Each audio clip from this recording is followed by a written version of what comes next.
Our cider is all ready to taste now. It's been carbonated in the keg. There's really no aging that has to happen in there. All the aging that's important is what we did in the various stages of glass in the carboys. So once it's in the keg and you've got it carbonated, it's ready to go. Let's give it a taste.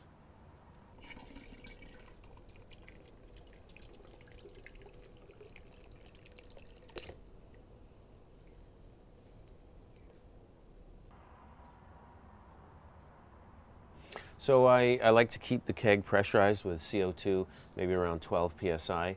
It's important that, that the pressure is not too high because, of course, the CO2 will diffuse in and overcarbonate the cider. There's also a relationship between the temperature and the pressure. So if you have your cider in a very, very cold place, you're actually going to want to reduce that CO2 pressure a little bit. But typically at about 12 pounds, and I have it in an area that's, you know, maybe 10 degrees Celsius or something. And that seems to work fine. Doesn't tend to overcarbonate. Of course, I drink it pretty fast, so it doesn't have a lot of opportunity to do it either.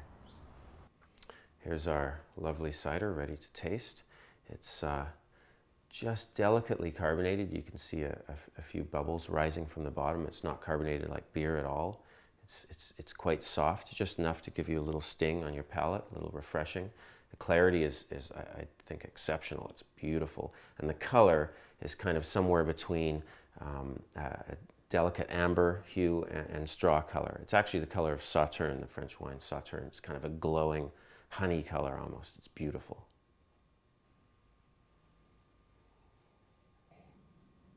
Beautiful. So the kind of aroma that I get on that is of course, a delicate sort of apple aroma.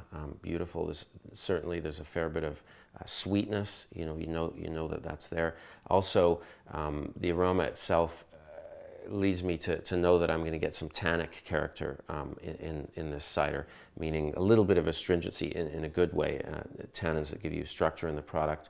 And I know, there's a connection for me from the aroma I'm smelling and the way that's going to taste. Also, there's a little bit of aroma of Brettanomyces. That's a different kind of yeast culture. Of course, we used sulfites on this cider and we pitched straight champagne yeast with this one, but there was obviously a little bit of wild yeast, which is Brettanomyces, on those apples.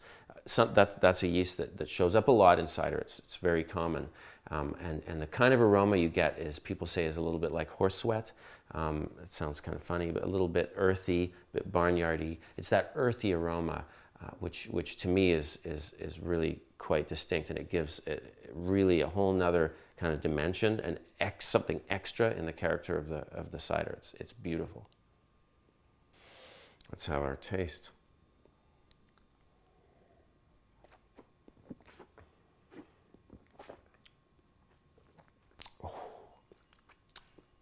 That is delicious.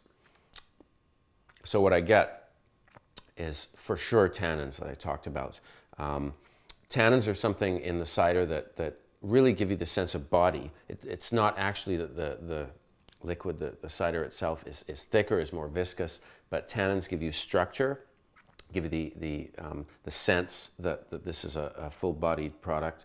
Also, it's quite dry, actually. The aroma is for sure, making us think it's going to be sweet, but when we drink it, it's quite dry and refreshing, and the carbonation really kind of opens up, kind of marshmallows up in your mouth just briefly, and that's really refreshing. And then, of course, apple. There's a lot of apple character here. It's beautiful. It's complex. It's sweet apple, not overly sweet, because the dryness of the product kind of cleans it up at the end. But in the beginning, there's a real kind of apple sweetness. It's lovely. This one is actually the one that we made completely fermented with champagne yeast. So that is, to me, that's kind of like my control. All the different experiments with the different yeasts we used were all to see what kind of differences, of course, we get from those yeasts. I'm most familiar just with using champagne yeast. This one also was the one we did not keeve. So for me, this allows me to really taste the ingredients, the other ingredients, the fruit, and the other things I did in the process. And the yeast is really a known for me. And it is a yeast that produces very, very clean products. And so I'm really, this is the goods. You know, this is really based on the fruit and based on our process. This is what you get to see.